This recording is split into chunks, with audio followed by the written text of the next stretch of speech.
Welcome to Mishika classes. Our today's topic is sorting material into group.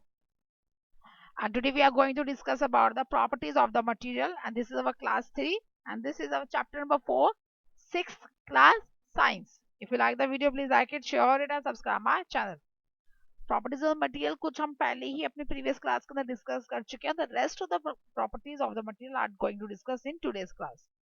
The first property that we are going to discuss today is the conductivity. आज जिस property को हम सबसे पहले discuss करने वाले हैं उसका नाम क्या है? Conductivity.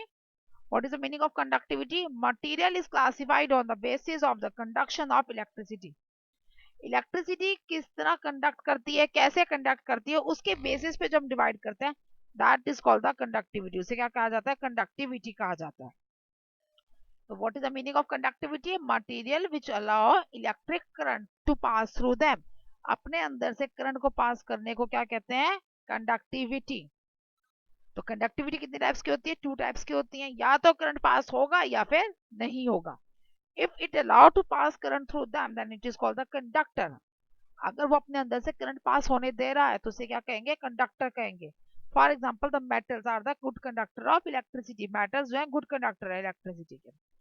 And insulator, second one is the insulator which do not allow electric current to pass through them. जो अपने अंदर से करंट पास होने ही नहीं देते उसे क्या कहा जाता है? इंसुलेटर्स कहा जाता है. For example, the wood, the plastic, these are the insulators. The rubber is a very good insulator. Rubber बहुत ही अच्छा इंसुलेटर है. ओके, तो these are the conductivity means which allow or which do not allow the current to pass through them. The distinguish between on the basis of this particular term that is called the conductivity. इस basis पे अगर आप divide कर रहे हो तो उसे क्या कहा जाता है? कंडक्टिविटी कहा जाता है. Next the texture. What is the meaning of texture? Material is classified on the basis of the texture. Texture के basis पे divide करते means if the material having a rough surface, rough texture, then it is a hard, and if having a smooth texture, it is a soft. Texture दो तरह का होता है, rough and the smooth. Rough texture कब कहेंगे? अगर material touch करने पे हार्ड सा फील हो रहा है, रफ रफ सा फील हो रहा है, तो वो मटेरियल भी कैसा होगा? हार्ड होगा. अगर मटेरियल टच करने पे सॉफ्ट फील हो रहा है तो वो क्या होगा? सॉफ्ट टेक्सचर होगा. For example the wood, would on touch it is having a rough texture. Would का जो टेक्सचर होता है वो रफ होता है. That's why would is also rough in nature, hard in nature. और जो सिल्क होता है that is soft in nature, but उसका टेक्सचर भी क्या होता है? बहुत ज्यादा स्मूथ होता है. तो स्मूथ जो टेक्सचर है और जो हार्डनेस दैट है depend on each other. Hardness और टेक्सचर दोनों ही एक दूसरे पे डिपेंड करते हैं. Next is flotation. What is the meaning of flotation? Material is classified on the basis of how material float or sink in the water. कितना material float करेगा या फिर सिंक करेगा, मतलब डूब जाएगा या तैरेगा पानी में ऊपर.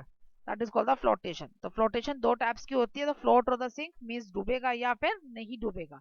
तो these are the two property. Float means तैरेगा, सिंक मीन्स डूब जाना. What is the meaning of sink? That is merge into the water.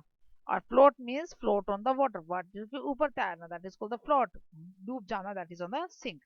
On this basis of this particular term the ships are made. इसी property के ऊपर ही ships बनाई जाती हैं. और ये किस पे डिपेंड करती है? It is depend on the two terms, the buoyancy and the density. One by one we are going to discuss each of the term. First is the buoyancy. Buoyancy means the upward force applied by the liquid on the object. Liquids के द्वारा जो भी force किसी भी object के ऊपर लगाया जा रहा था कि वो फ्लोट कर सके, that is called the buoyancy.